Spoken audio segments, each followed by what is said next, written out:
welcome to ZNN. I'm your host, Bob Goodman. Today's episode, we'll be going over the big idea of how point of view impacts how we tell stories about the past. It's kind of like telling my story about the fish I got that gets bigger and bigger, and I swear it was a whale. You had to be there. Anyway, kind of like that. Well, sounds like history could be different for everybody depending on who you ask. The lunchroom fight.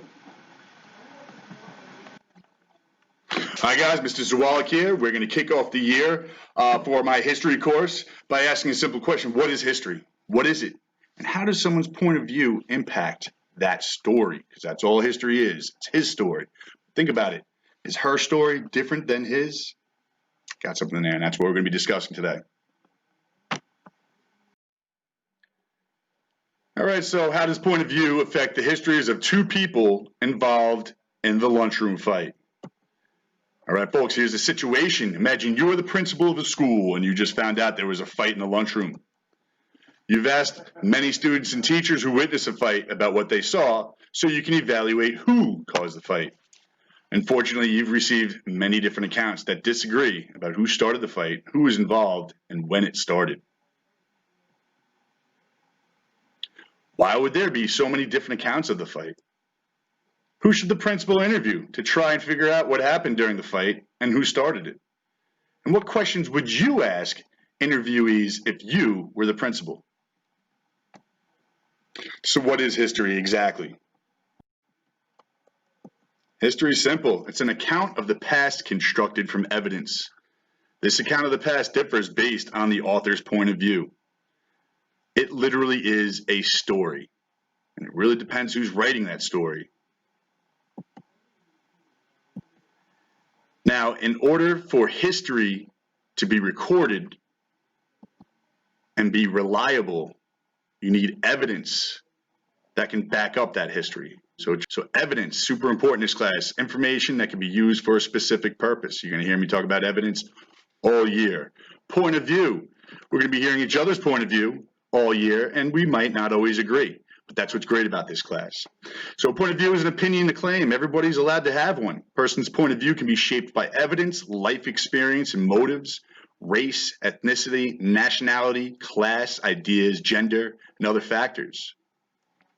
Situation update. The principal soon found out that the two boys who were fighting were named Justin and Max. He spoke to both of them.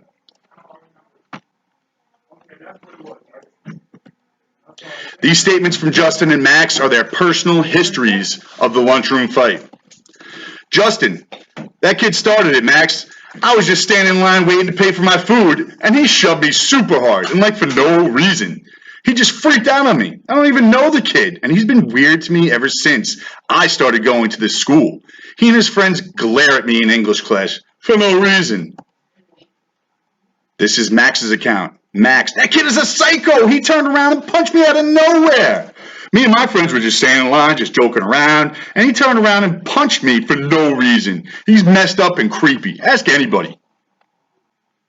History is an account of the past constructed from evidence. What evidence did Justin and Max use to construct their histories of the lunchroom fight? How are Justin and Max's histories of the lunchroom fight different? And how did Justin and Max's point of view affect their histories? All right, folks, I hope you learned something today, and I look forward to having a long history this year with all of you. Looking forward to learning a lot, teaching a lot, and working together. Thanks. Well, sounds like history could be different for everybody depending on who you ask. Kind of like that fish I get every time I tell a story, it gets bigger and bigger. And the big idea.